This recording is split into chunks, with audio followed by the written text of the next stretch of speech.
Muy buenas tardes, tengan todas y todos ustedes. El Tribunal Electoral del Poder Judicial de la Federación les da la más cordial bienvenida a esta lección inaugural del curso en línea Justicia Abierta. Saludamos a quienes se encuentran en este auditorio José Luis de la Peza y a quien nos sigue a través de la multiplataforma digital del Tribunal Electoral del Poder Judicial de la Federación. Saludamos y damos también la más cordial bienvenida a la magistrada presidenta del Tribunal Electoral del Poder Judicial de la Federación, Janine Otálora Malasis.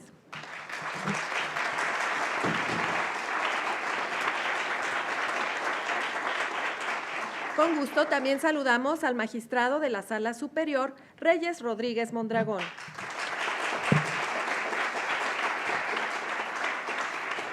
Es un honor y un placer darle la más cordial bienvenida a nuestra distinguida invitada, la profesora Beth Noveck.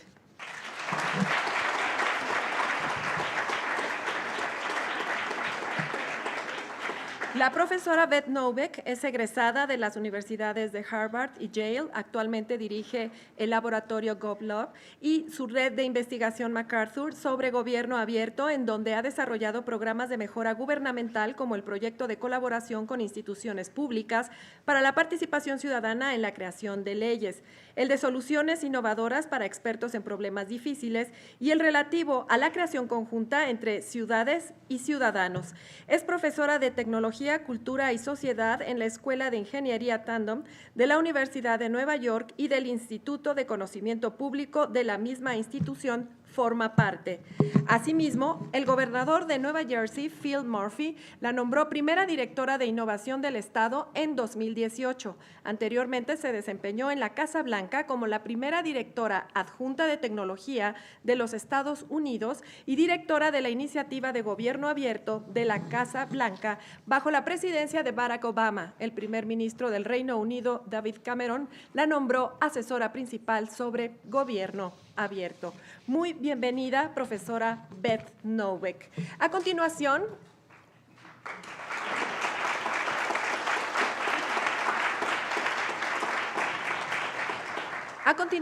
escucharemos el mensaje de la magistrada presidenta del Tribunal Electoral del Poder Judicial de la Federación. Adelante, presidenta, por favor. Muy buenos días a todas, a todos. Días, tardes ya. Quiero primero darle la bienvenida a México y al Tribunal Electoral, obviamente a la doctora Beth Noveck. Es un honor tenerla aquí entre nosotros. Saludar al magistrado Reyes Rodríguez Mondragón y agradecerle sobre todo el hacer posible este curso. Cuando se fue el magistrado a Washington, regresó justamente con este gran proyecto de los encuentros tenidos en Washington, y me parece que con este inicio de proyecto, gracias a esta convicción, magistrado, podemos decir que cerramos en el ámbito de la capacitación, pero sobre todo en el ámbito de proyectos de mejora del Tribunal Electoral, cerramos en grande. Muchas gracias, magistrado Rodríguez, por su compromiso. Y es importante señalar que desde el inicio de la gestión de esta integración de la Sala Superior, asumimos el compromiso de adoptar los principios de gobierno abierto en todas las salas que integran el tribunal. Y ello porque estamos convencidos de que la impartición de justicia no es más que la prestación de un servicio público que como tal debe ser instrumentado para satisfacer los fines que está llamado a cubrir. Y este compromiso quedó ya plasmado en el Plan Estratégico Institucional 2017-2020, en el cual justamente uno de los objetivos que se planteó el tribunal es el de consolidar un modelo de tribunal abierto. Hemos asumido este compromiso justamente convencidos de que una ruta segura para fortalecer a las instituciones y más en estos momentos y en estas épocas de gran desconfianza hacia la impartición de justicia es a través de una apertura permanente a la ciudadanía. De lo que se trata justamente es de generar confianza a través de una mayor transparencia y rendir cuentas tanto de la labor jurisdiccional como de la actividad administrativa. Otro fin también es el de crear mecanismos de participación y colaboración entre la sociedad y las instituciones, aprovechando el uso de tecnologías para resolver juntos distintas problemáticas de manera más eficiente. Con la aspiración de cumplir con los principios de justicia abierta, hemos llevado a cabo diversas acciones para ser realmente un tribunal abierto. Comunicamos de manera permanente con la ciudadanía nuestras decisiones y transparentamos nuestras actividades. Hemos puesto a disposición de la ciudadanía en formato de datos abiertos información que la normativa en materia de transparencia le exige al Tribunal Electoral, tal como la estadística y los resultados también de la ejecución del presupuesto.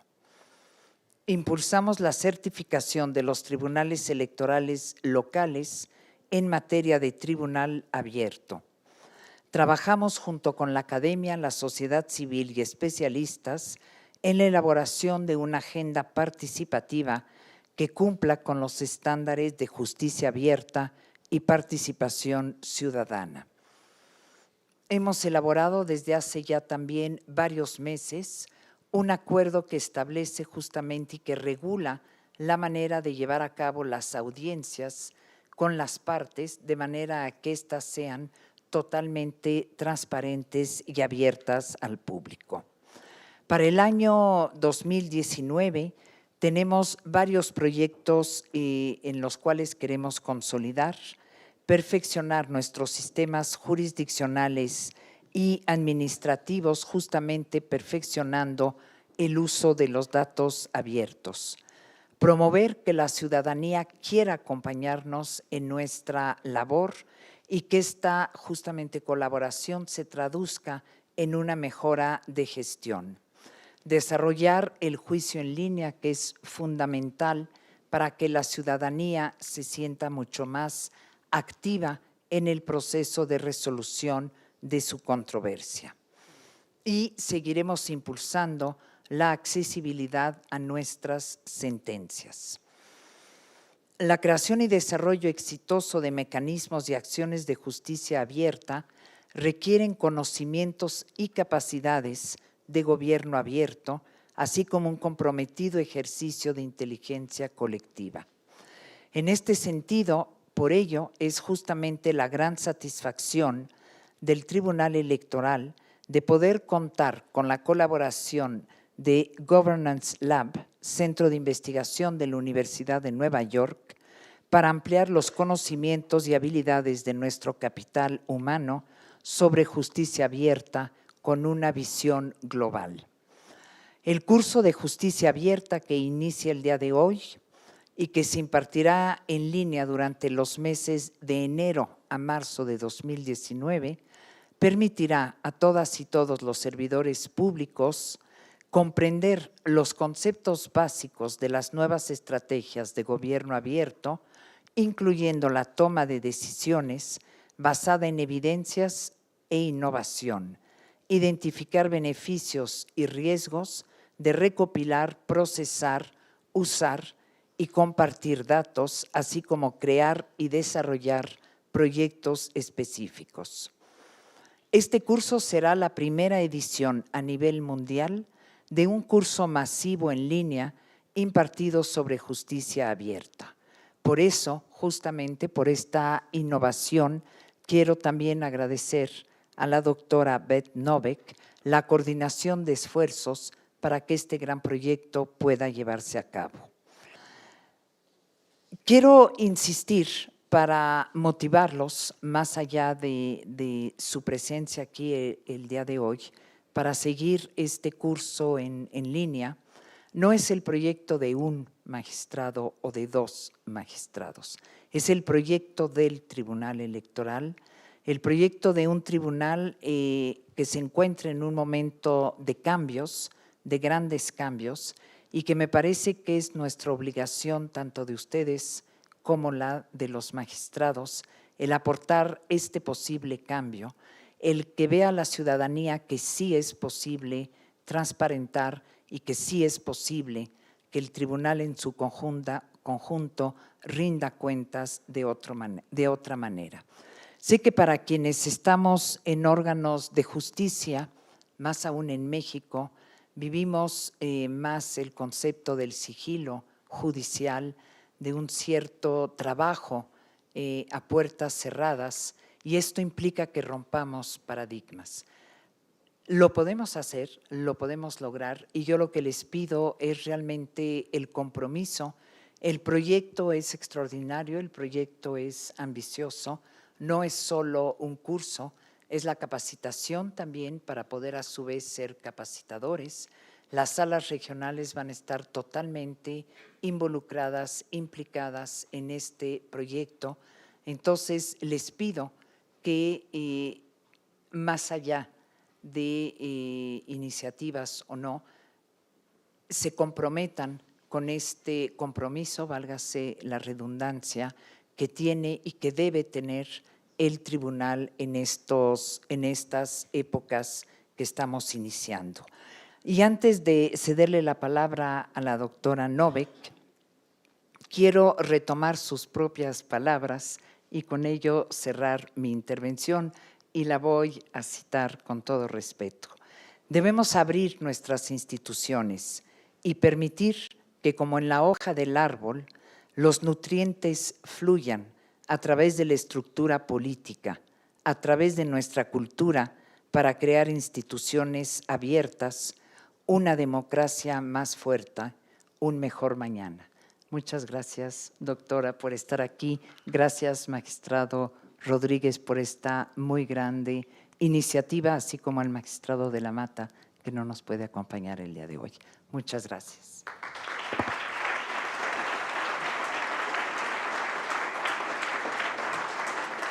Agradecemos y despedimos a la magistrada presidenta del Tribunal Electoral del Poder Judicial de la Federación. Y bueno, escucharemos a la doctora Novek. Adelante, magistrada, por favor. Quizá antes de que empiece la doctora Beth Novek, nada más le dejo una pregunta para cuando concluya el curso.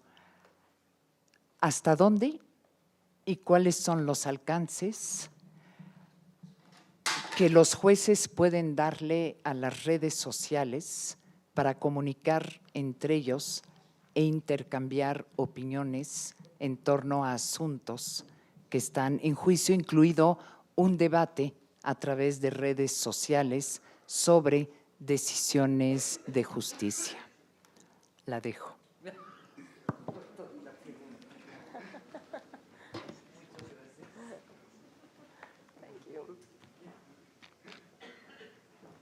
Going to answer that? You're the Twitter expert.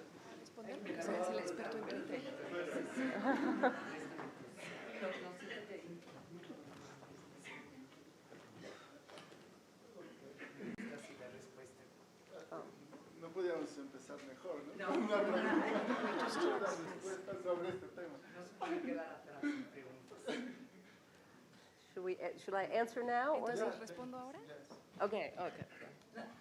I was saying that Magistrate Reyes should answer because he is the social media expert. Porque él es el experto en redes sociales. Yo solamente lo sigo en Twitter. Y él ha estado tuiteando toda la mañana. Creo que él sería el mejor experto para contestar esta pregunta. Y ya, con toda seriedad, él y muchos otros aquí son pioneros para poder derrumbar esta barrera de sigilo, como usted dijo. Me parece muy importante la noción que desde hace años hemos creído que la forma de preservar la legitimidad de un sistema judicial es manteniendo este silencio, no comunicándonos con la gente. Este concepto de justicia abierta se trata de explorar cómo fortalecemos nuestra legitimidad a través de una mejor apertura. Y creo que en esta era moderna de comunicación podemos entender que compartir con todas sus letras qué implica una decisión, compartir con todas sus letras en qué plano legal se tomó esta decisión, compartir de una forma que todos entiendan por qué es interesante alguna resolución. Son algunas de las cosas que podemos hacer, porque si no lo hacemos, la gente que lee nuestras opiniones, y debo decir, sí, yo soy profesor en ingeniería, no tengo ninguna calificación en ingeniería, yo soy abogada. Yo sé lo difícil que es que la gente lea lenguaje legal y muy pocos lo hacemos. Y creo que nuestras cortes se vuelven más legítimas si en verdad utilizamos esas nuevas tecnologías de comunicación, tanto en redes sociales y nuevas herramientas de información para poder compartir lo que sabemos y lo que estamos haciendo. Al menos para lograr que la siguiente generación se involucre y le interese trabajar aquí, se involucre en el trabajo de las cortes para saber cuál es el papel tan fundamental de nuestra democracia. La pregunta específica de cuáles son las reglas y políticas pertinentes es como, bueno, ¿tuiteaste que desayunaste? Todavía no. Bueno, lo único que puedo decir es que no utilicen el manual de redes sociales de Donald Trump.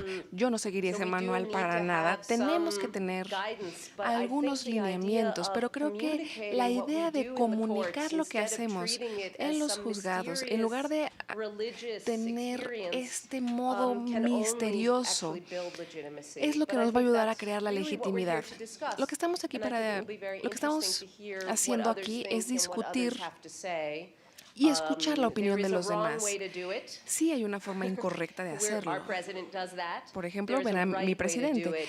Hay una forma correcta, es decir, comunicando de forma profesional lo que hacemos y también participar en una conversación con la gente.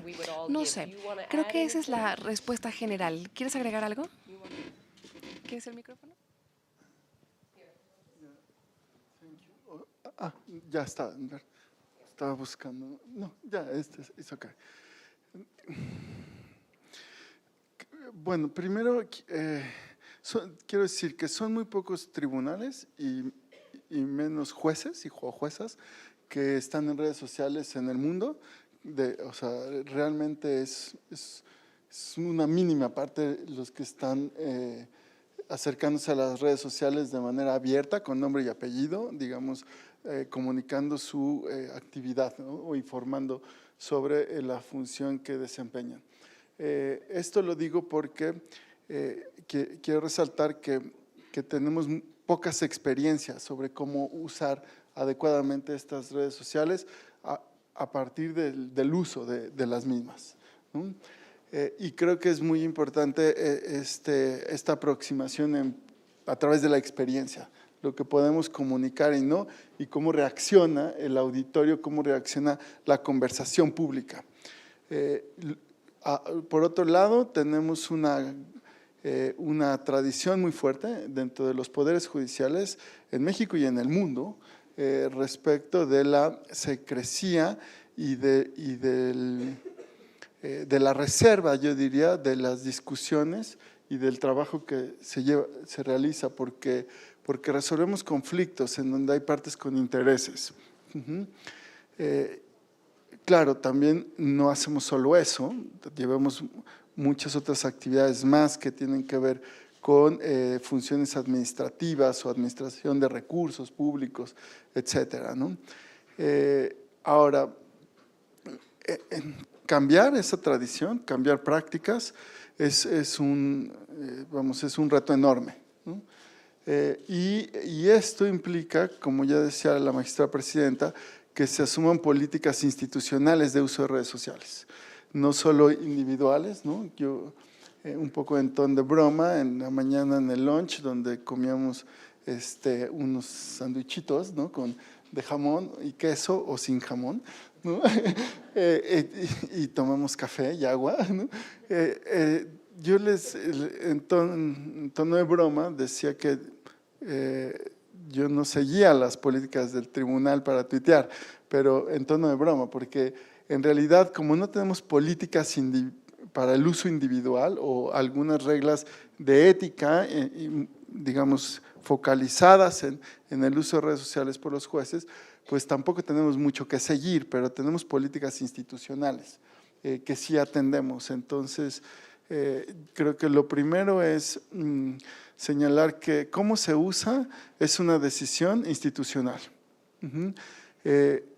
Depende de nuestras tradiciones y nuestras prácticas, estas reglas pueden estar escritas o no escritas sobre el uso de redes sociales.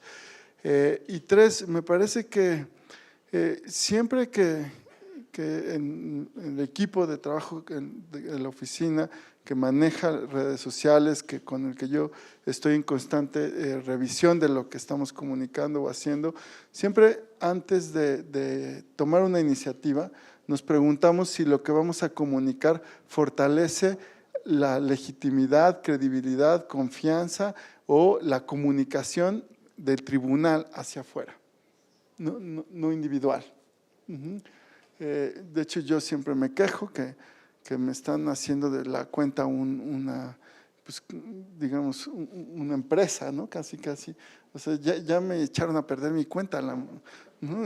en mi oficina, pero no, es broma, pero siempre nos preguntamos esto.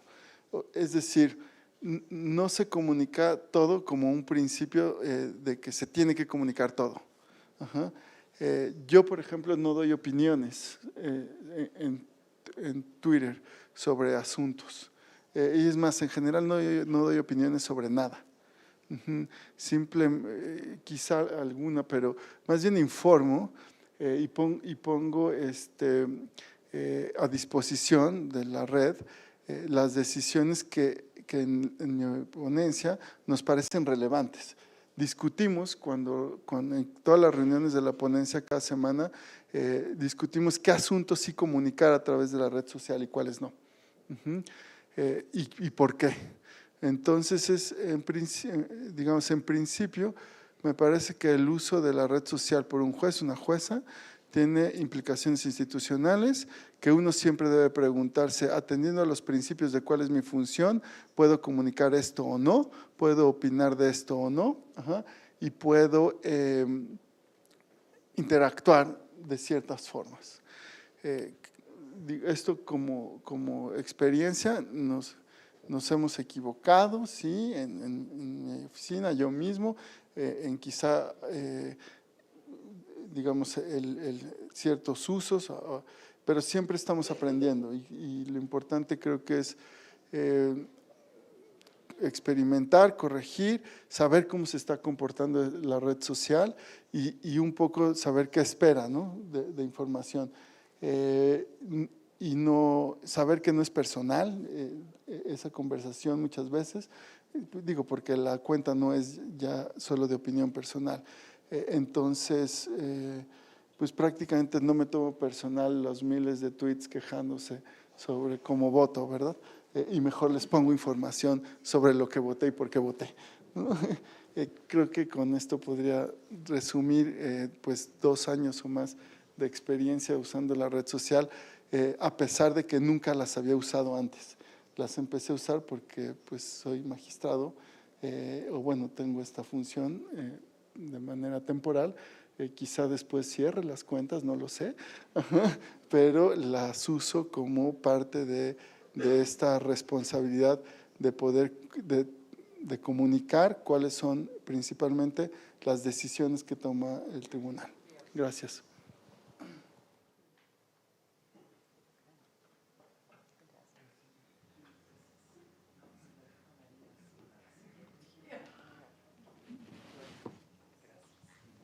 Agradecemos entonces a la magistrada presidenta su presencia, la despedimos y damos paso precisamente a la doctora Noubek. Adelante, por favor. Thank you very much. Thank you, Madam President. Muchas gracias a la señora presidenta, a magistrado Reyes y a todos por estar aquí.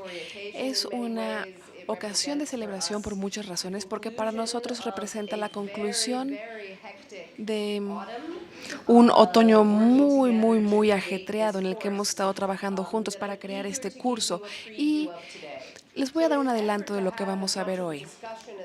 Para tener la mejor discusión posible, y también debemos, para ser justos, para hacer las preguntas o para tuitear las preguntas, quiero dedicarle un par de minutos a explicarles lo que hemos estado hablando nosotros en este programa sobre justicia abierta.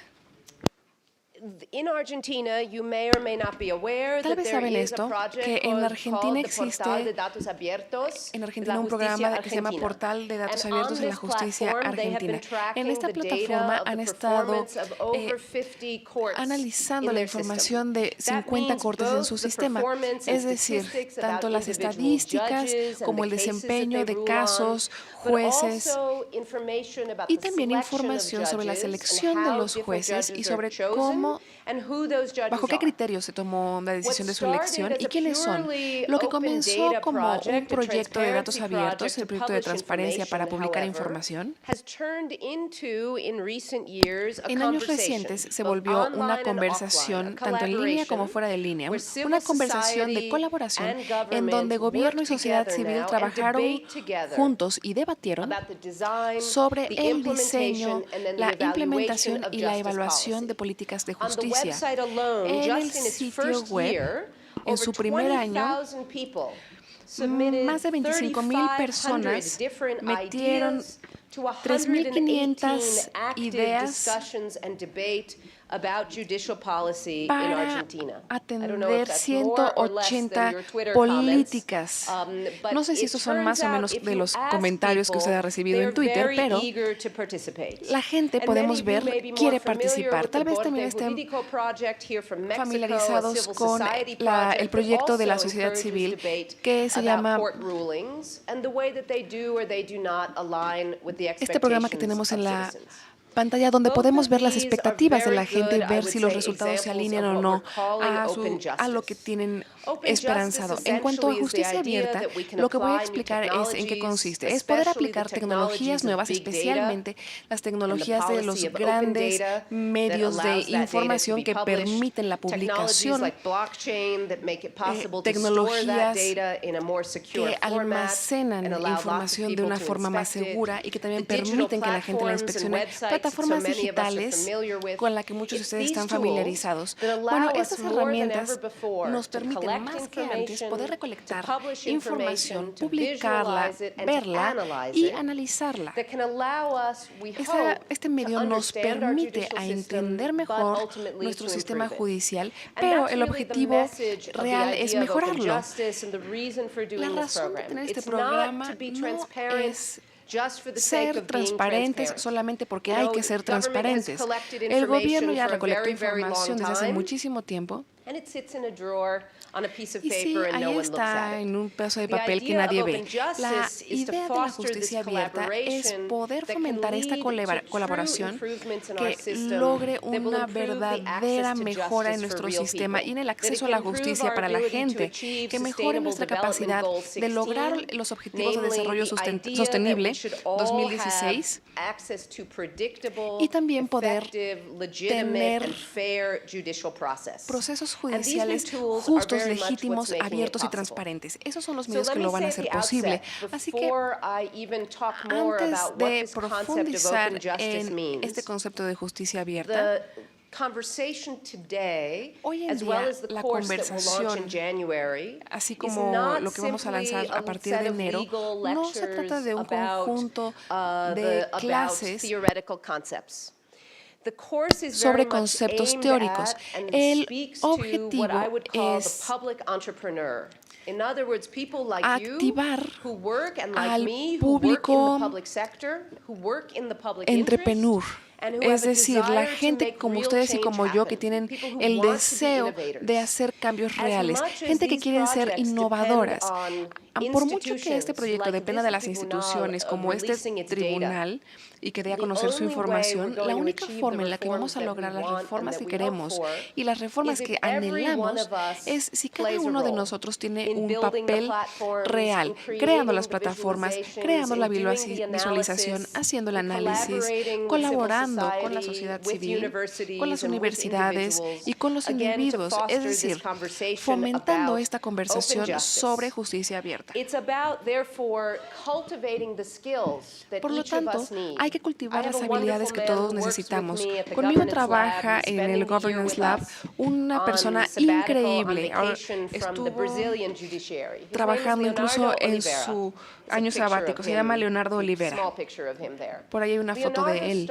Leonardo comenzó el proyecto en 2014 de empezar a presionar desde la apertura del acceso a la información en la Corte brasileña. Él no es un científico de datos, no estudió ciencias de la tecnología, pero tenía las habilidades de persuasión, comunicación, paciencia, y utilizó esas habilidades para convencer a la gente con la que trabajaba de abrirse y de compartir información, no solamente con fines democráticos, que es nuestro objetivo primario, sino para crear el incentivo y el argumento con la gente que nos rodea de que con información abierta podemos trabajar de forma más eficiente, podemos ahorrar tiempo, esfuerzo y podemos actuar de una forma más balanceada y justa. Es decir, podemos tener un mejor acceso a ver qué es lo que estamos haciendo. Y él le dedicó primero unos minutos a hablar de esas aplicaciones de justicia abierta. ¿Qué hacían para la equidad? ¿Qué hacían para la legitimidad? ¿Qué hacían para la justicia? Precisamente porque se trataba de proyectos distintos y iba a haber gente diferente involucrada en distintas partes. Yo quiero que ustedes tomen en cuenta qué es lo que está pasando en el mundo en términos de la evolución de la justicia abierta en nuestros sistemas legales. La historia no estaría completa, es decir, no podemos hablar de justicia abierta si no hablamos de las políticas subyacentes, es decir, información abierta. Y open data. Como científica puedo decir que no todos los proyectos deben tratar solamente de la información, pero sí creo que no se puede tener un movimiento real en torno a la justicia abierta a menos de que hablemos de lo que realmente implica abrir la información que tienen las instituciones públicas. Un ejemplo que tal vez ustedes ya han escuchado, un ejemplo de México. ¿Cuántas de ustedes conocen IMCO, el Instituto Mexicano de Competitividad? Solamente hay un par de fans. ¿Y han visto el portal de educación que desarrollaron? Bueno, pues echen un vistazo a lo que hicieron. IMCO no publicó la información. El gobierno federal creó un mandato para decir que los estados tenían que publicar su información. Lo que hizo IMCO sobre educación y escuelas fue ver la información, y cuando vieron la información, ¿cuál fue la sorpresa? Pues descubrieron que 1,400 maestros en la nómina nacieron el mismo día y sospechosamente en 1902. Todos tenían la misma fecha de nacimiento y, oh sorpresa, también tenían un sueldo muy alto, más alto que el del presidente. A través de esta colaboración, ya saben, no fue un hallazgo como, uy, a esas personas les gusta el té verde. No, fue un hallazgo importante de que había corrupción a simple vista. Entonces, la creación de este programa permitió el cambio de responsabilidad legal, permitió la reforma de mover el control en el sistema educativo del Estado al gobierno federal y dio pie a reformas que no estaban activas debido a una falta de colaboración entre el gobierno, que ahora sí lo hay, entre medios. ¿Por qué? Porque debe haber un trabajo conjunto para poder poner en práctica una verdadera reforma. Aquí hay otra parte. Cuando abrimos la información, a lo que me refiero con información abierta, es decir, información que legalmente está abierta, que no hay una restricción en el uso real por una tercera parte, pero también técnicamente está abierta, es decir, está disponible para que la gente la descargue, que las computadoras puedan analizar la información. Se tiene que tener todo esto, porque si una no funciona legalmente, debemos ser capaces de utilizar la información. Y muchas veces la gente se pregunta, ¿las compañías deberían tener acceso a la información de forma gratuita? Y la respuesta es sí. ¿Por qué? Porque nuestros impuestos pagan la recolección de esta información. Y si una compañía va a utilizar esta información, la puede usar con el mismo derecho que una universidad o que el sistema de justicia. Toda la gente que quiera utilizar la información con un propósito bueno, tenemos que fomentar su uso, porque esa es la única forma en la que vamos a lograr que más gente vea esta información. Y esa es la forma de crear innovación en el sistema. La información abierta es una evolución en el concepto de transparencia que hemos tenido desde hace muchos años. Tenemos 100 países que tienen reglas sobre transparencia, tenemos leyes de información abierta en todo el mundo, no solamente para los sistemas de tribunales, pero también los gobiernos tienen políticas. Ustedes lo tienen aquí en México, toda la base legal para la transparencia. Y la gran diferencia entre la transparencia tradicional y la información abierta es que con la transparencia tradicional, normalmente si alguien está solicitando información y los gobiernos se rehúsan a liberarla, ese es el escenario. Pero si tengo un derecho legal para obtener esta información, tengo que tener también las políticas que fomenten que la información sea compartida de forma digital. Y también debemos fomentar que otras personas la utilicen y la aprovechen. Aquí podemos decir que la combinación de las leyes legales de la transparencia con las prácticas técnicas de la información abierta, es decir, cómo publicar la información, cómo crear los intensivos para que la gente la utilice, la combinación de ambas es lo que crea una oportunidad poderosa para que la gente trabaje de forma unida y logre utilizar la información para crear un cambio real.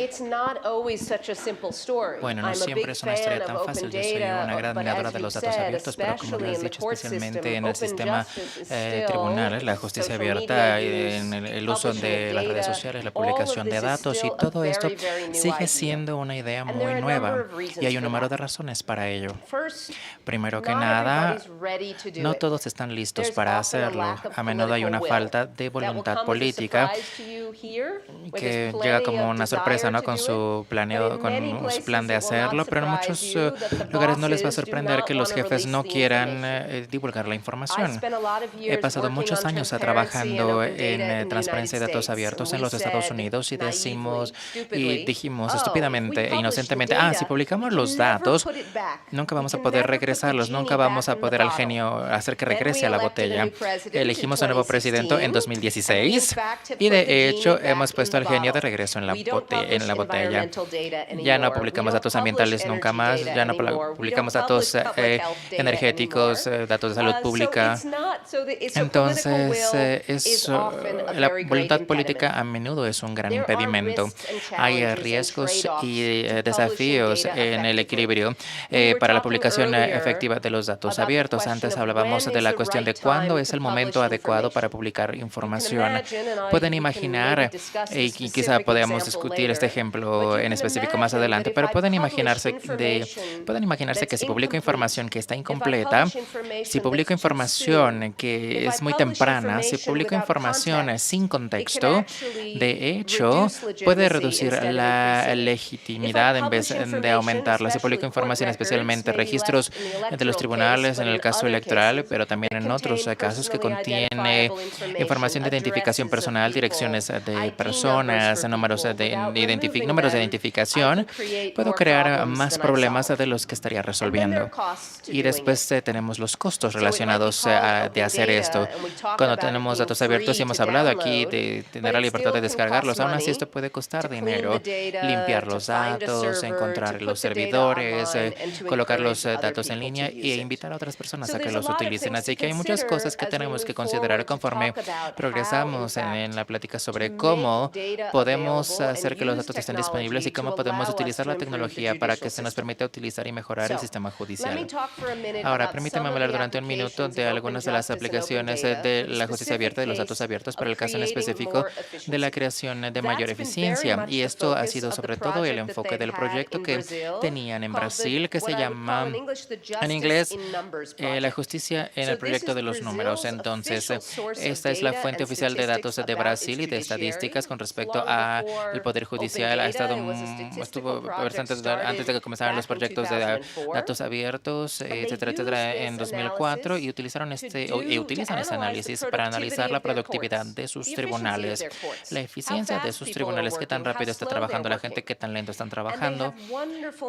Y tienen métricas maravillosas que de hecho consideran y ponen a disposición de todos. No tienen que ser un científico de datos, abogado o juez para entender los datos que tienen en línea con respecto a cómo están funcionando las diferentes cortes o los diferentes tribunales. Y cada año van a realizar un evento en la capital, en Brasilia, van a reunir a todos los tribunales y van a celebrar y van a dar premios a los tribunales más eficientes. Y aquí la idea es solucionar un problema que cada tribunal enfrenta. ¿Ustedes tienen ese problema? ¿Que no tengan suficientes casos y que no tengan suficiente tiempo? ¿O esto es un problema que no conocen aquí en México?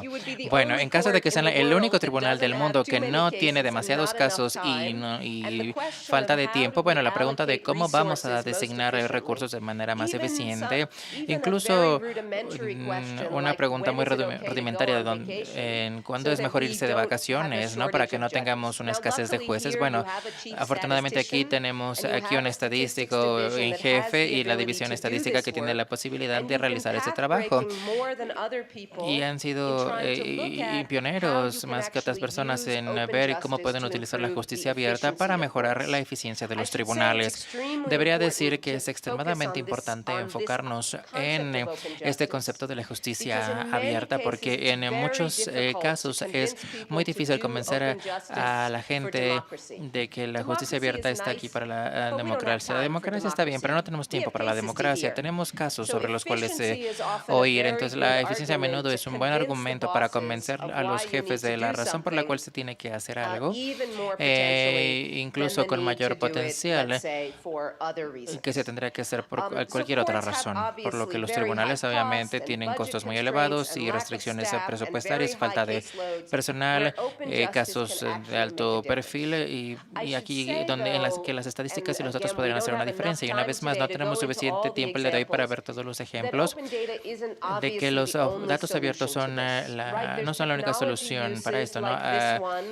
Tecnología como esta, la A2G, el sistema de autorización A2G, que es un programa en línea para ayudar a los litigantes de autorrepresentación para reunir todos sus documentos legales. Así que es un gran ejemplo de cómo se puede utilizar la tecnología para optimizar la presentación y archivado de casos para hacer más fácil para las personas que presentan sus casos de manera más eficiente.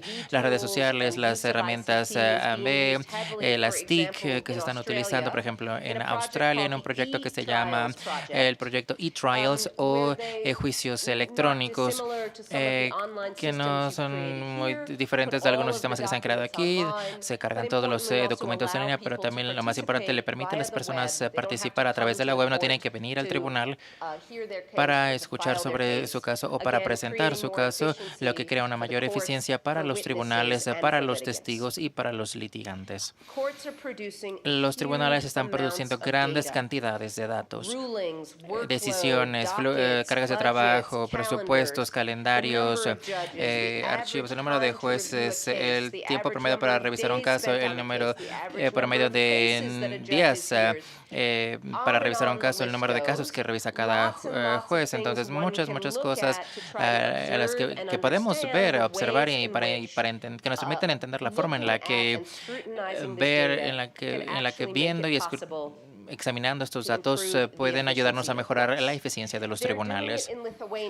Lo están haciendo en Lituania, no solamente en América Latina. Tienen un proyecto que se llama Atvieras teismas, que básicamente quiere decir tribunal abierto en Lituania. Y aquí esto se trata de una colaboración entre el sistema de tribunales y Transparency International, una vez más, para tratar de entender las métricas del desempeño de los tribunales y para permitirle a los ciudadanos y a otros entender y obtener una imagen de la eficiencia con la que dichos tribunales están operando. Aquí tenemos un poco más con respecto al modelo. Me disculpo, yo ni siquiera puedo leer la diapositiva. Estoy seguro que ustedes menos, pero me disculpo. Pero bueno, todo esto lo van a tener en línea en el contexto del curso que vamos a estar dando en breve. Ahora, el punto del modelo de Lituania, y creo que es importante enfocarnos en él, es, una vez más, se trata de una colaboración entre el sistema de tribunales y las organizaciones de la sociedad civil, científicos de datos, estudiantes de derecho, políticos que están ayudando a los tribunales a analizar sus propios datos para mejorar su eficiencia y al mismo tiempo para no crear más trabajo para sí mismos durante el proceso. Así que estos proyectos pueden ser difíciles de realizar. Permítanme mencionar que la colaboración y que este examen de análisis específico es muy importante porque la eficiencia no siempre es una cuestión fácil de medirse. Tenemos que ver el número de casos que tienen y poder decir, bueno, están tomando 7 días para revisar un caso y su vecino solamente a él solamente le toma 5 y asumir que están pasando mucho tiempo en Twitter, ¿no?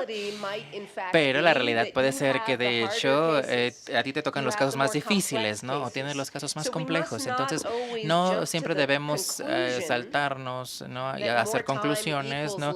Al punto de que más tiempo significa menos eficiencia. Y también es importante desarrollar las políticas y los métodos para equilibrar la eficiencia y la integridad.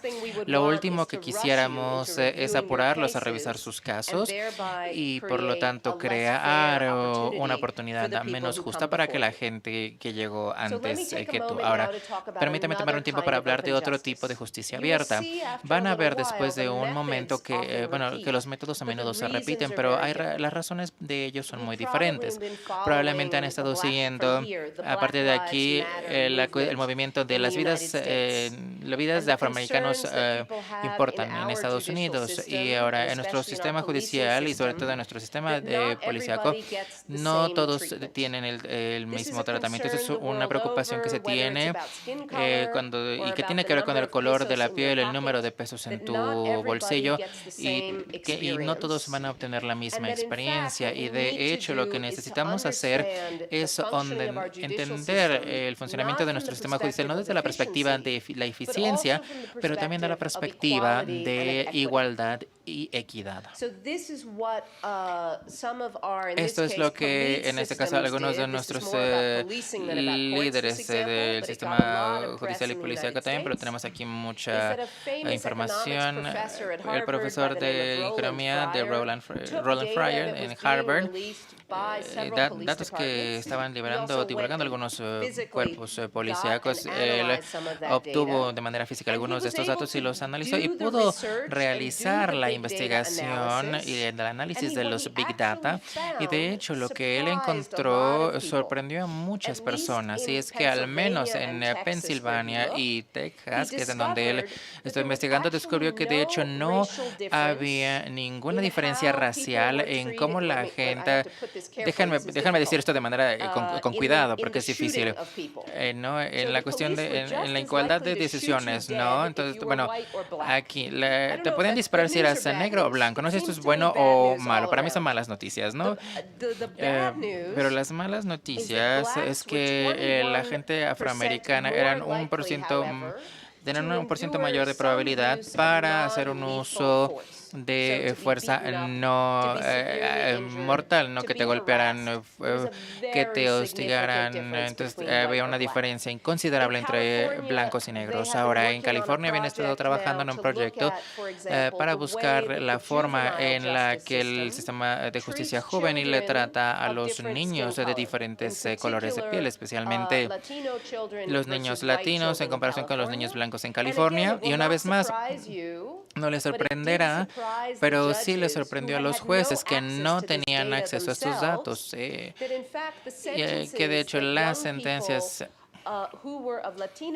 que los jóvenes de origen, que reciben los jóvenes de origen latino eran mucho más duras que las que se daban a las personas con un origen en blanco. Ahora, se trata de dar las herramientas no solamente al público, pero también a los jueces que tienen las mejores intenciones para tomar buenas decisiones, pero que ni siquiera están conscientes de cómo podrían estar tratando de manera diferente a las personas.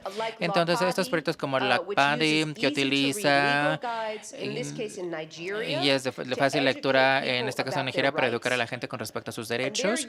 Y están utilizando aquí una serie de robots para chatear, ¿no? Esto es lo que sigue después del Twitter, ¿no? Esto es en lo que te vas a volver adicto después, pero bueno, y para que te ayude con tu flujo de trabajo. Y lo que estos hacen es, bueno, estos robots de chat se llama ADA y va a proporcionar información jurídica, sobre todo a mujeres con respecto al divorcio, una cuestión que en términos culturales es muy delicado en Nigeria, sobre todo las mujeres aquí, para que le pueden preguntar al robot sobre esta situación, cómo divorciarse, en vez de ir directamente a preguntarle a un abogado.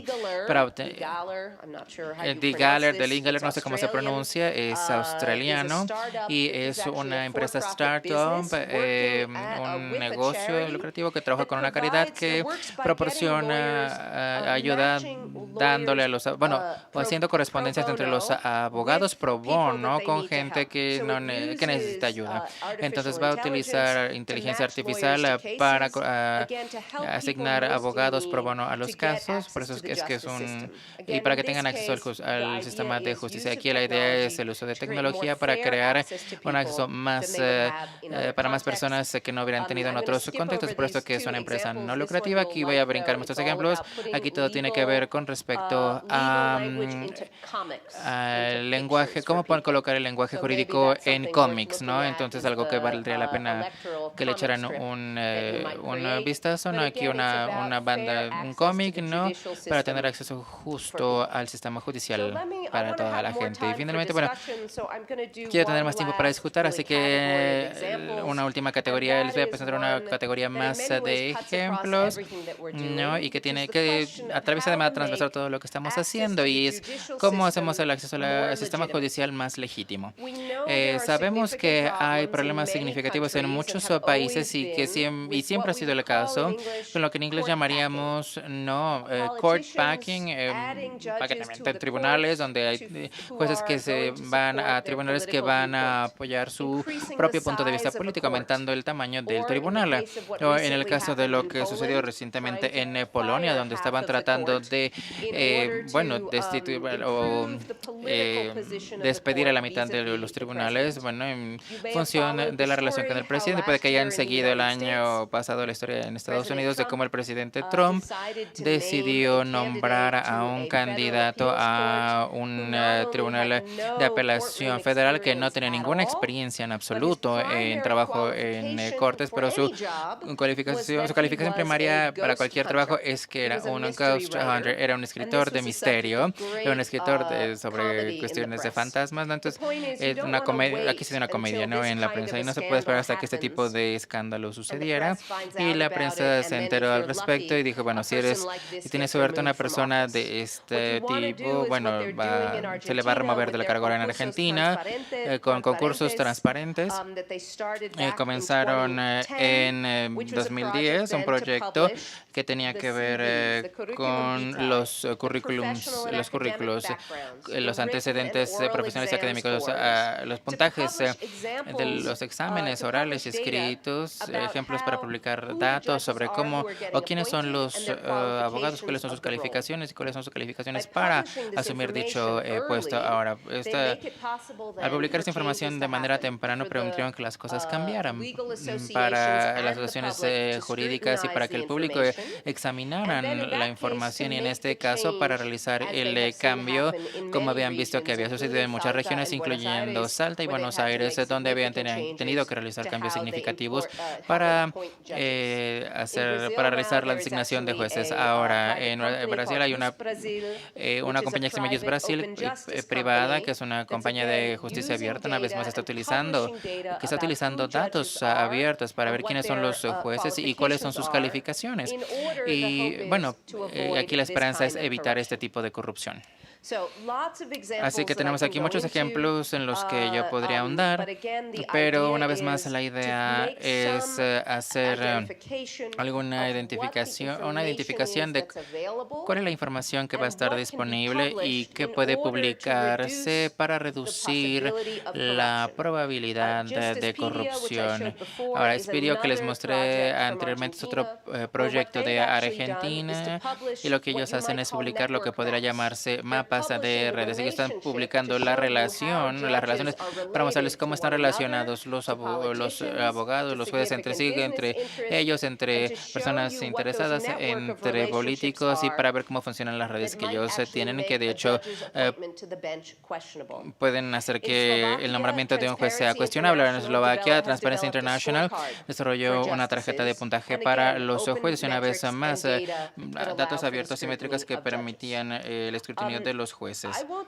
Ahora, creo que ya no voy a pasar más tiempo hablando sobre lo que yo creo que es común entre todos estos, pero muy a menudo un motivador principal para estos proyectos, y esta motivación es la reducción de la corrupción. Cuando estamos hablando de la nominación de jueces, o de la eficiencia, o de la equidad, todos estos son ejemplos en esencia de formas en las que se pueden tener estrategias para reducir la corrupción. Ahora, y ningún país está realmente exento de esa situación. Ahora, tenemos desafíos, una vez más, cuando estamos tratando de tener un proyecto de justicia abierta por el propósito de reducir la corrupción, en que a menudo en muchos lugares hay una tolerancia muy alta para la corrupción, y la voluntad de aceptar que esta es la norma, y esto puede hacer muy difícil que se lleven a cabo dichos proyectos, y también puede ser muy difícil, obviamente, es un fenómeno difícil, incluso si abro los datos y no hay nadie que los mire y que haga un trabajo para reducir, no se va a hacer un trabajo para reducir la corrupción. Esto me lleva a dar el resultado de que en ocasiones un proyecto de corrupción que funciona bien, incluso cuando la meta es combatir la corrupción, puede que sea mejor decir que estamos realizando un proyecto de eficiencia y alcanzar el mismo objetivo al final del día. Muy bien, entonces lo último lo que quería hacer, y espero aquí, bueno, creo que podemos pasar a la discusión, ¿verdad? No, entonces lo que voy a hacer es no les voy a mostrar, les voy a decir qué es lo que no les voy a mostrar, ¿no? Bueno, no les voy a mostrar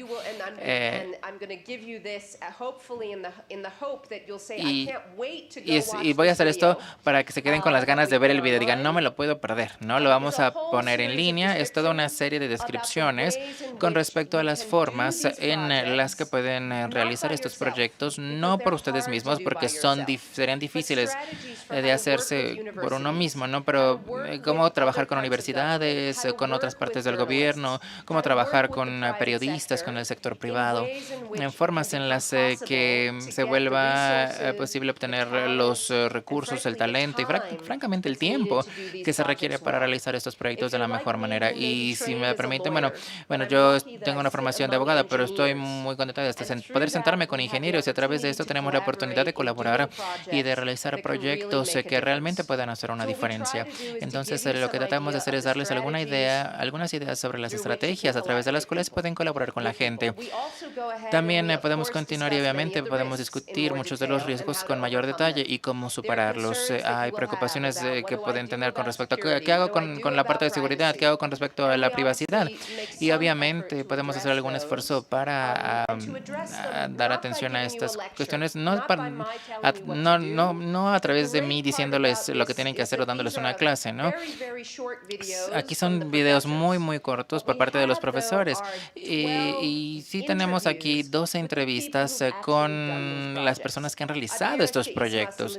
Arismas en Lituania, con concursos transparentes de Argentina, el proyecto de números de jueces en Argentina, todos están representados en los videos y les dicen qué es lo que ellos hicieron, cómo lo hicieron y cómo convencieron a otras personas para que lo hicieran. Ahora, nada más permítanme cerrar diciendo que espero que ustedes se tomen el tiempo, ¿no? Espero que se tomen el tiempo no únicamente de educarse sobre los experimentos y las innovaciones que se están desarrollando en todo el mundo, pero sobre todo que abracen la oportunidad que tienen que realizar estos trabajos por ustedes mismos.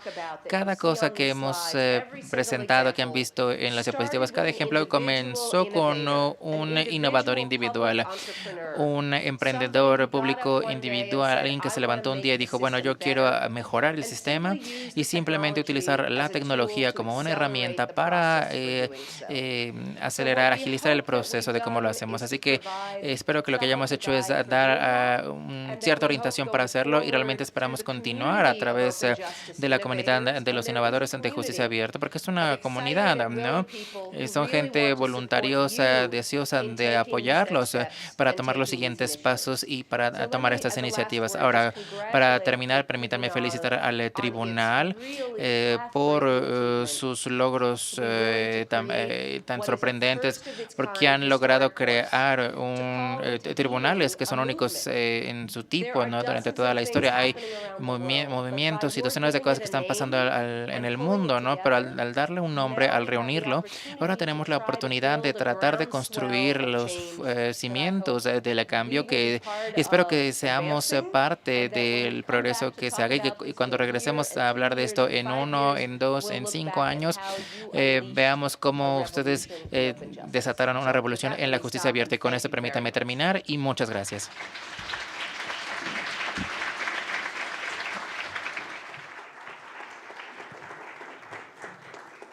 Agradecemos a la doctora Noubek su brillante disertación y bueno, a continuación escucharemos las palabras del magistrado Reyes Rodríguez Mondragón y posteriormente, como bien se anunciaba, habrá un debate con preguntas y respuestas.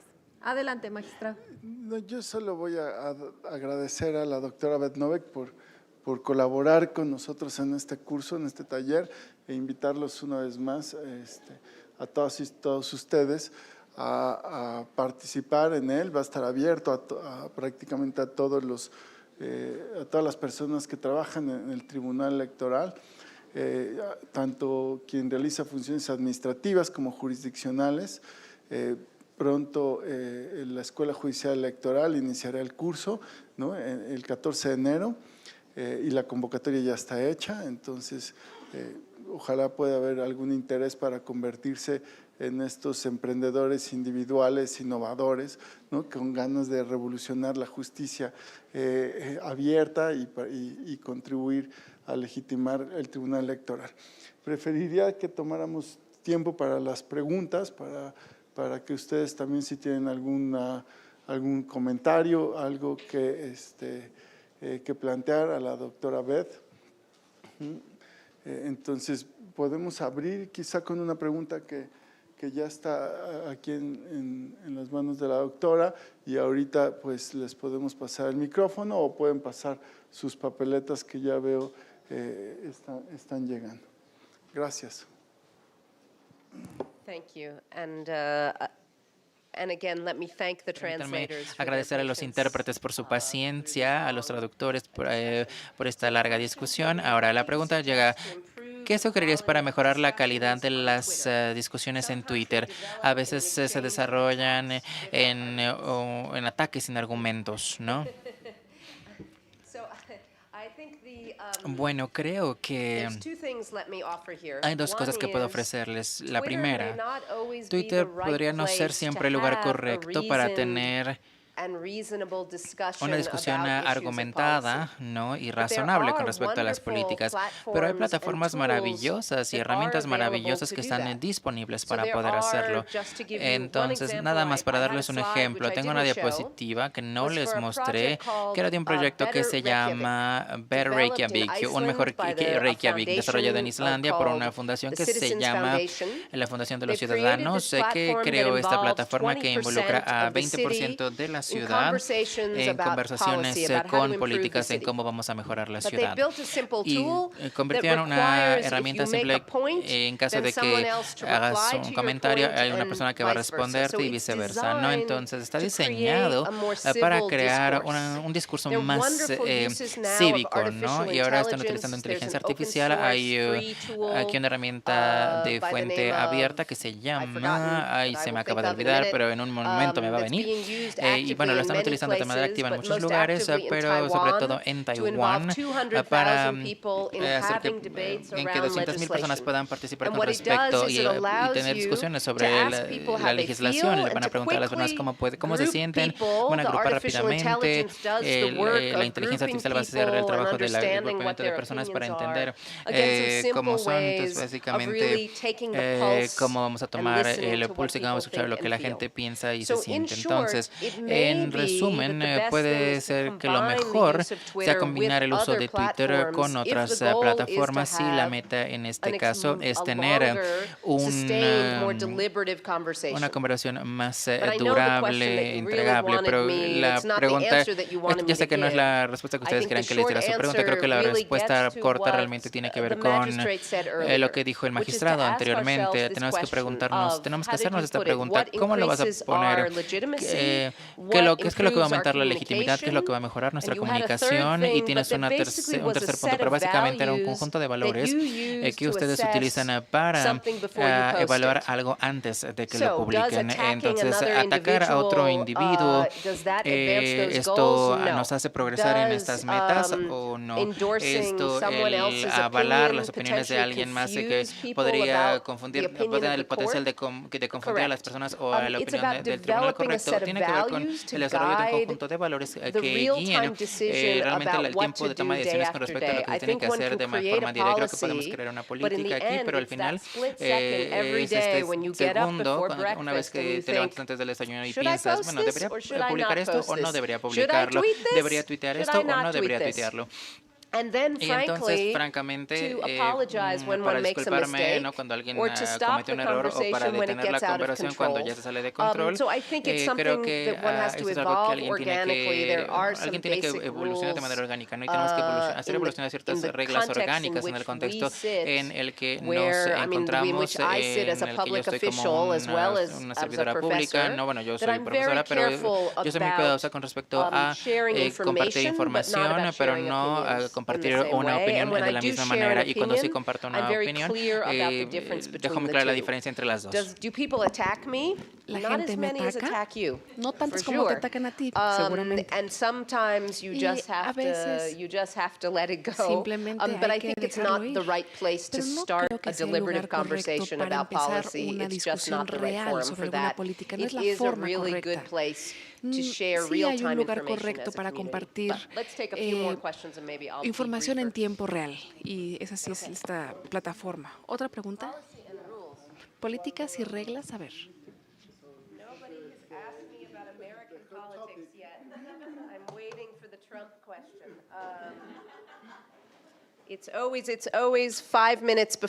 Siempre 5 minutos antes de que termine la conferencia me preguntan algo de Trump o de Cambridge Analytica. Ok, ¿qué piensa del uso de redes sociales por parte de los jueces? Uy, ya te quieren regular. Para regular las discusiones o opiniones de casos electorales. Esa pregunta es para ti. Ahorita la retomamos. No la voy a poder leer. Uy, no le entiendo la letra.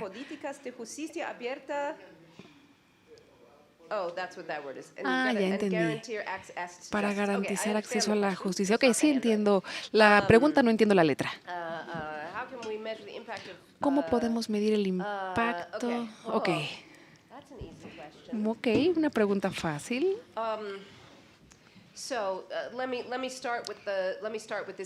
Voy a empezar con esta pregunta difícil. ¿Cómo medimos el éxito? La pregunta no es contando el número de conjuntos de información que se publican. Tal vez es lo primero que queremos hacer. Eso es lo que hicieron en la Casa Blanca. Empezamos a contar todo lo que podíamos abrir, pero rápidamente nos dimos cuenta de que abrir información no significaba que la gente la iba a usar. Entonces, nuestro segundo conjunto de métricas giró en torno a la colaboración que generaba. Y para cada proyecto que se hacía, el proyecto necesita tener su propia métrica. Si el proyecto consiste en aumentar la eficiencia, entonces tenemos que definir la métrica. ¿Cómo vamos a definir qué es la eficiencia? Si el proyecto se trata de definir la legitimidad, tenemos que explicar lo que esto significa en un contexto específico. Aquí lo bueno es que sí, la gente ya lo está haciendo y tenemos la oportunidad de crear una conversación entre todos los participantes internos, pero también a nivel internacional, para decir si estoy respondiendo esta pregunta. Bueno, tenemos los objetivos de desarrollo sostenible y sus métricas, tenemos el concepto de acceso a la justicia desde hace muchos años y tenemos una idea general de lo que significa, pero tenemos que comenzar por medir el éxito de los programas que hacemos y la voluntad de la gente para participar en ellos. Además, otra cosa que debemos medir es cuál es el uso que se está dando y qué cambios nos permite hacer. Es decir, nos permite hacer un cambio en alguna reforma. Y la siguiente pregunta sobre la creación de reglas para el uso de redes sociales por parte de los jueces, ¿tú qué piensas?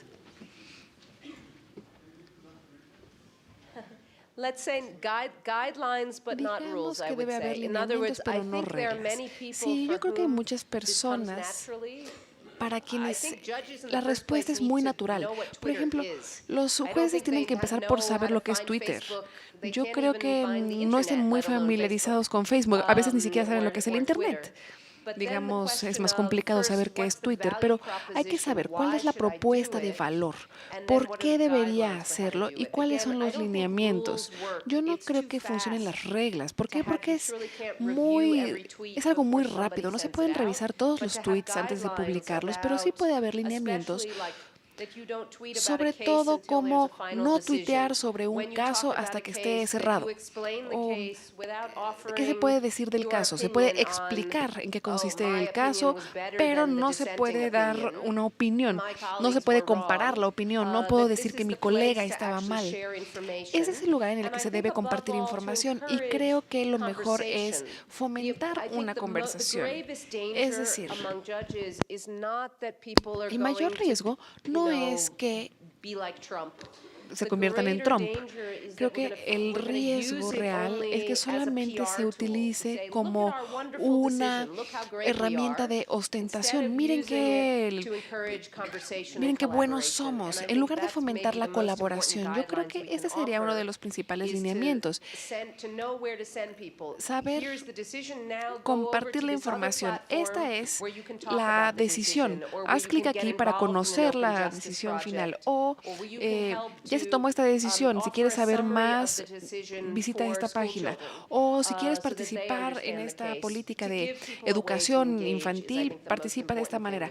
Eso es lo mejor que podemos hacer, compartir información de esta manera. Quiero decir algo sobre esta pregunta.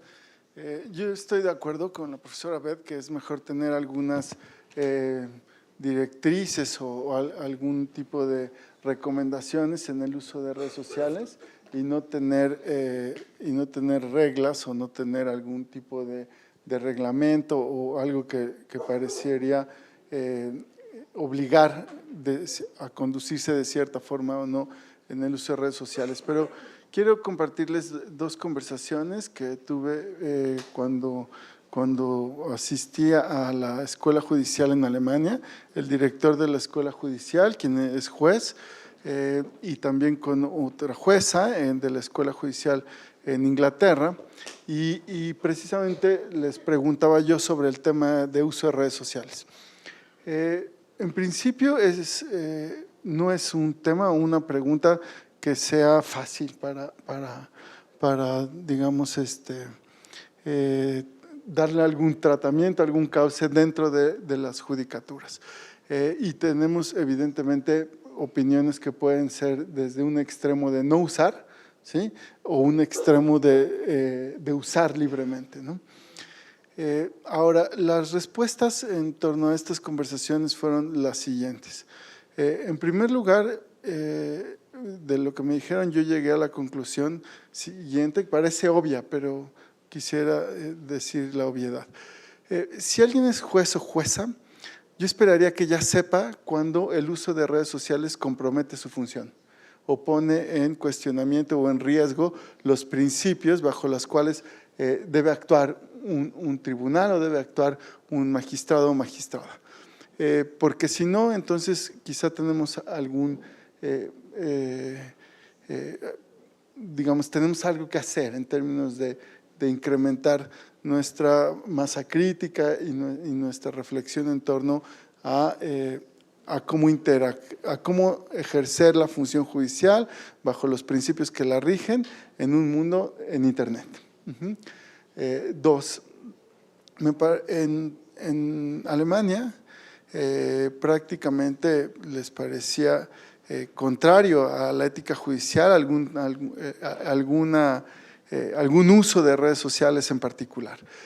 Sin embargo, el director de la escuela judicial nos dijo que ellos se guían a través de reglas de ética, ¿no? Pero son reglas no escritas, ¿sí? Nos dijo que no estaban, ¿no? Escritas, es cierto, ¿verdad, Carlos? Las reglas sobre ética y mucho menos sobre uso de redes sociales. Pero que ellos sabían cuando ponían en compromiso su conducta desde la perspectiva ética. La jueza de la Escuela Judicial de Inglaterra nos dio como respuesta que ellos tienen una serie de reglas en materia de ética judicial.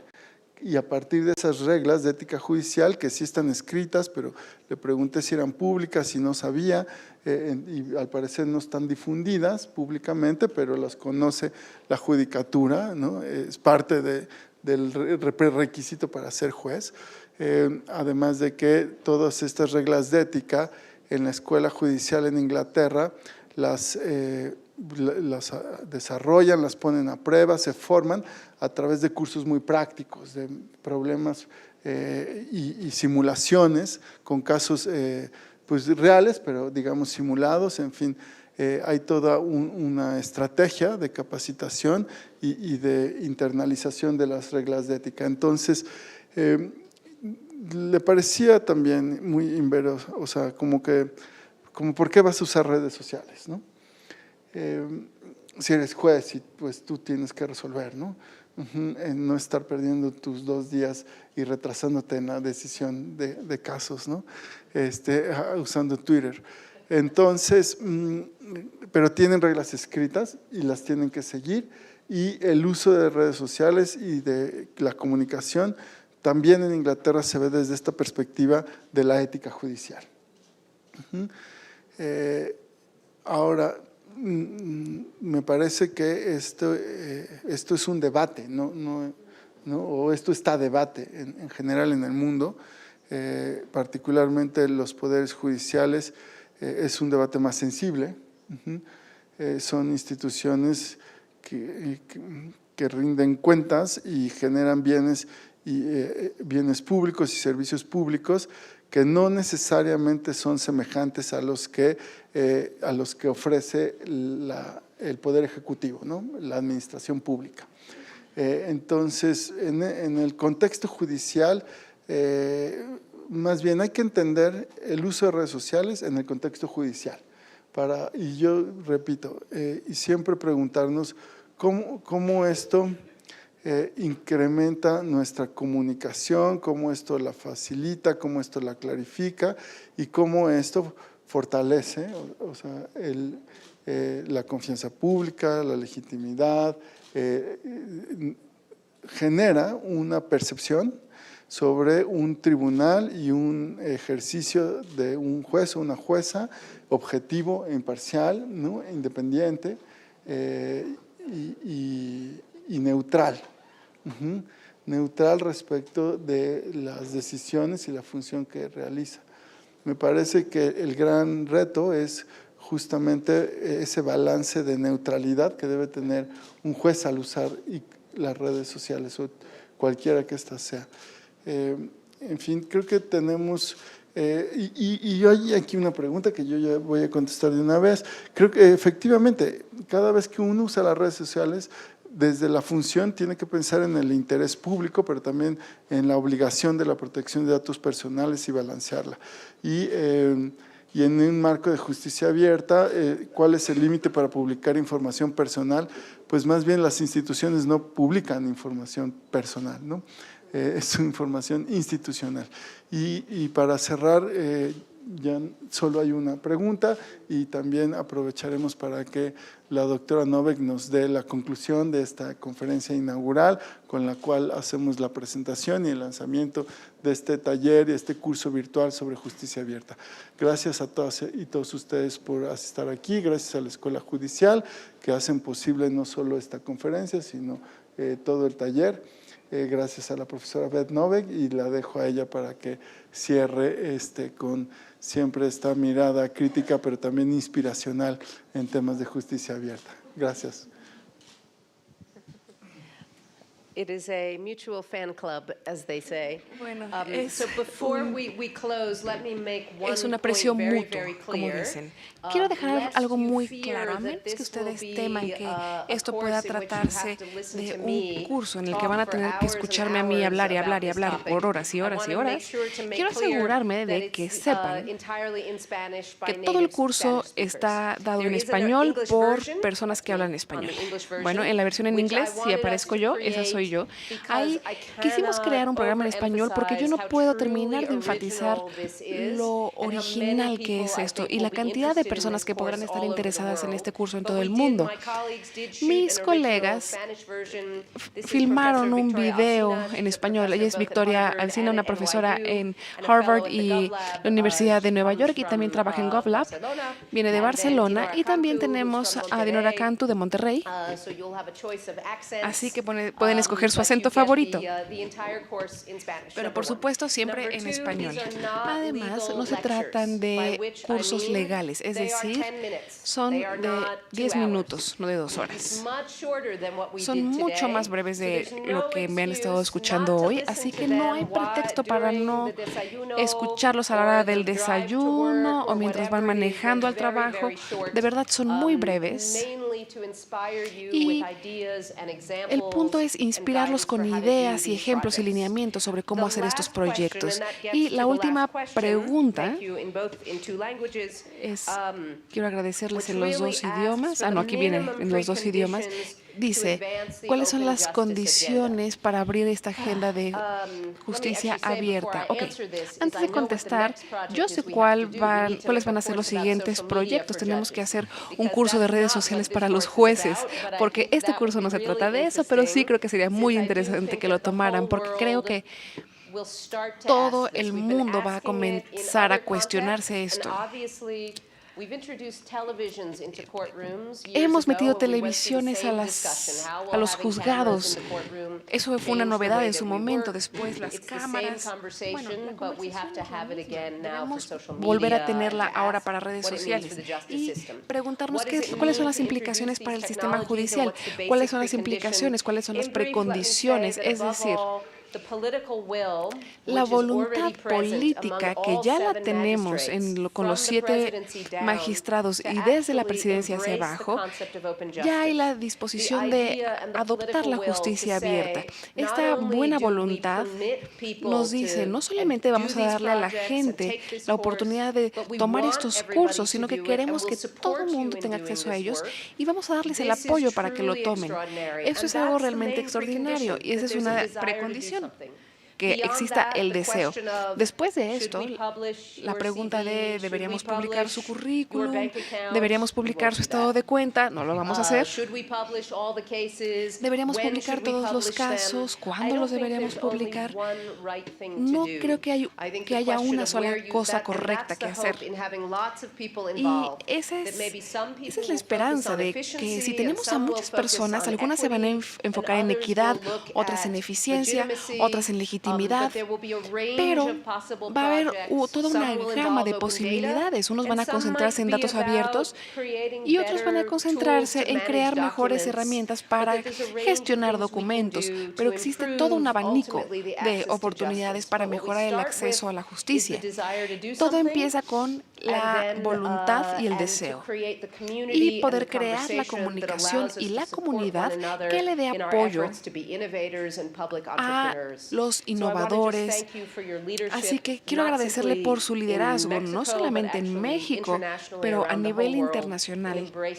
Quiero aplaudir la forma en la que usted ha aceptado la justicia abierta y en la que ha adoptado los gobiernos abiertos. Y por favor, quiero agradecerles por último su asistencia.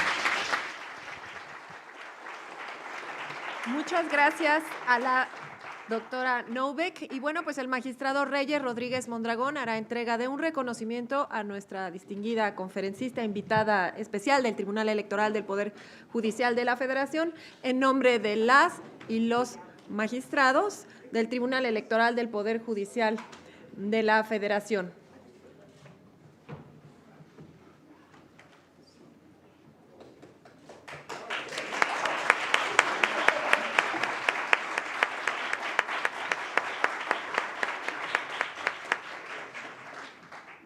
De esta manera concluimos esta entrega y asimismo esta primera lección inaugural de este curso en línea, Justicia Abierta. A todas y a todos les agradecemos su presencia aquí en el Auditorio José Luis de la Peza y desde luego si nos siguió a través de la multiplataforma digital del Tribunal Electoral del Poder Judicial de la Federación y en las salas regionales del Tribunal Electoral. Por su atención, muchas gracias, que tengan todas y todos muy buenas tardes.